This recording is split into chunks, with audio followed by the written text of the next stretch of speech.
Suldaanka TV.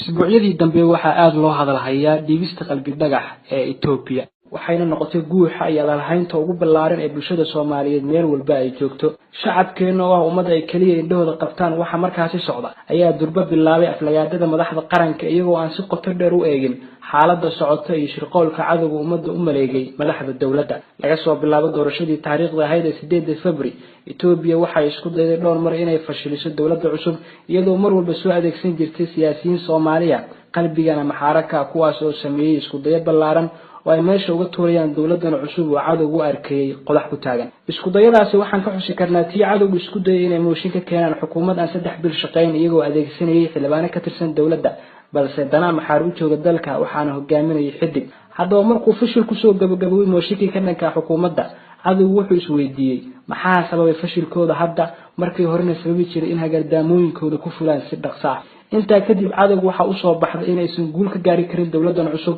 ilaa ay kala jabisho sidoo kalena kala dhantaasho xiriirka adag ee ku dhisan kalsoonida ee kala dhaxeeya shacabkeeda iyadoo ka duulaysa arinkan awoodna u leh qalbi dhagax inay ka wada tagaalkacayo ayay si kasa u soo marsiisan Muqdisho waxaana kala shaqeynayay siyaasiyiin Soomaaliya oo qaarkood ka tirsan dawladda marka hore waxaan si kooban u sharxi doonaa qaabka uu qorshahan ku dhacay bilow ilaa dhamaad inta garaadkeedu garansiiyay sida aad ka warqabtaan qalbi dhagax waxa laga qabtay koonfurta gaalkacyo kadibna ciidamada maamulkaasi waxay dhigaan xabsiga intaas kadib ciidamo laga soo diray Muqdisho ay la socdeen siyaasiyiin ayaa gaaray gaalkacyo waxayna diyaarad nooca jaadka qaada ugu soo qaadeen marka Muqdisho iyagoo lacag soo siiyay maamulka galmudug waxayna ku amreen inay warbaahinta la hadlaan oo ay u sheegaan in ciidamada nabad sugidda ee dawladda ay si xoog ah ugu soo wateen maxbuus u xirnaa maamulkooda waa kan wasiirka amniga maamulka galmudug oo ka hadlaya arrinkan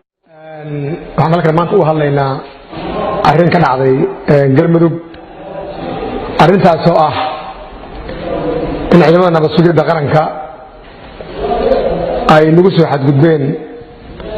sameeyeen nafal aan isleenahay kuwa habboona u shaqaynta dawladnimada taasoo ah nin maxbuusa oo ay qabteen ciidamada galmudug ninkaasoo ah nin aan ku tuhunsannahay inuu ka shaqaynayay arrimo qalqalgelinaya ammaanka iyadoo noo socoto baaristii welina aanan arrintiisa gebagabayn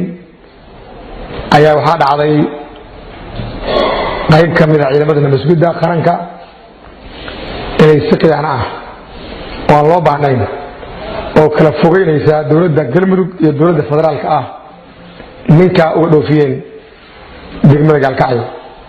ujeedada hadalkan ay kala hayeen cadawga ayaa ahayd in shacabka la tuso in dawladda ay gacanta ku hayso qalbi dhagax oo wax walba oo arrinkan ka yimaado mas'uuliyadeeda qaadan doonaan farmaajo iyo qayr markay intaasi dhacday dadweynaha Soomaaliyeed dhamaantood waxay si kal iyo laaba u soo dhaweeyeen talaabada ay qaaday dawladda oo ah inay si xoog ah Muqdisho u keeneen qalbi dhagax oo ay rumaysanayeen in maamulka galmudug gacanta u galin lahaa cadawga Itoobiya farmaajo iyo dawladdiisana ku kalsoon yihiin oo aysan ka soo roobin in cadawga u gacan galiyaan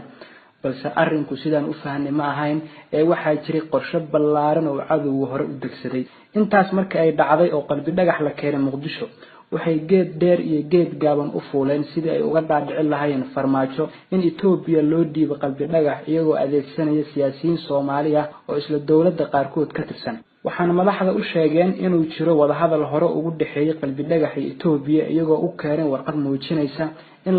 2014 uu jiray heshiis dhex maray qalbi dhagax iyo Itoobiya si walba ahaatee waxay ku guuleysteen inay ka dhaadhiciyaan farmaajo ay ka hoos bixiyeen in la kala dilo arrintaana ay meesha ka baxdo dawladuna ay meesha ka baxdo arrinta ayaa keentay waana dawladda Soomaaliyana shirqool loo dhigay oo ay ku dhacday heshiis dhex maray qalbi dhagax iyo Itoobiya si walba ahaatee waxay ku guuleysteen inay ka dhaadhiciyaan farmaajo ay ka hoos bixiyaan kadibna diyaarad dagaal ayaa Muqdisho looga qaaday qalbi dhagax arrinta haddaan si kale u eegno oo caqliyaysan ma kula tahay farmaajo oo diiday markuu xilka qabtay inuu safarkiisa ugu horreeyay ku tago Itoobiya inuu u qasday in ruux Soomaaliya Itoobiya u dhiibo ma kula tahay farmaajo oo markuu beedaba tagay ku amray maamulkaas inaysan soo dhaweyn karin ciidamada Itoobiya halkaasi jooga ammaankiisana ay ku filan yihiin ciidamada Soomaaliya oo sidoo kale aad ka warqabtaan hadaladii gabdho uu Twitterkiisa ku soo qoray ee ahaa inuu madaxweynaha ciidanka dalkiisa kula dhaqmay si xushmad darro ah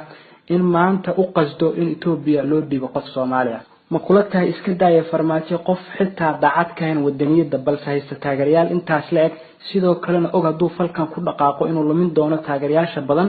inuu u qasdi lahaa inuu arrinkan sameeyo jawaabahaas badan qof walba oo Soomaaliyeed ayaan uga fadhiya oo ay fariinteeda gaarto haddaba intaas cadowgu kuma aysan ekaanay waxay lacag ku sii bixiyeen in arrinta dab lagu sii shido iyadoo adeegsanaya rag damiirkoodu waa hore dhintay inkastoo raggaas ay tiro badan yihiin dhammaantoodna aan magacaabi karin waxaan tusaale u soo qaadan Mahad Salaad oo anigu shakhsiyan beel ahaan sida uu sheegto igu matala baarlamaanka Soomaaliya dawladii tan ka horeysay wafdi uu hogaaminayay Xasan Sheikh oo isagu kamid ahaa ayaa gaaray dhulka cadowgu inaga haysto waliba waqtigaasi ka hor caalamku arkay dhul la isku haysto balse waxa taariikhdaas bedelay wafdi Mahad Salaad ka tirsanaa oo gaari tigtiga waliba dhaanto ku soo ciyaaray shahaada sharafna ka soo gudoomay Cabdi Ile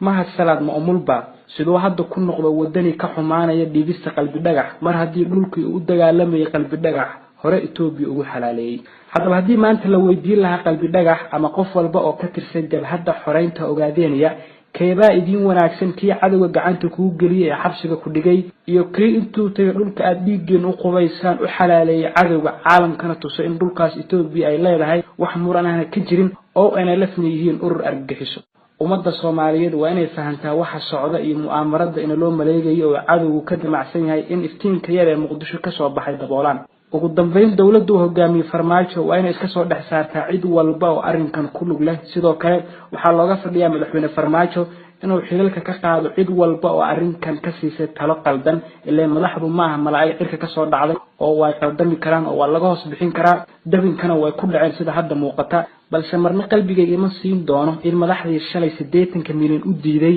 si ay kor u soo qaado ama ugu soo qaadaan sharafta Soomaaliya in maanta qof Soomaaliyeed cadawga gacanta u galiyaan qof walba oo ay fariinteeda gaarto waxaan malaayiin marka codsanayaa inuu sheergareeyo si ay u gaarto qof walba oo Soomaaliyeed oo aan fahansaneyn dabinka in loo dhigay waxa warbixintan idin soo diyaariyay halkan idinkaga jeedinayay anigoo Cabdirasaaq Gumaysidiid oo idin leh dalkeena cadawga ka xurum insha Allah waynu xoroobi doonaa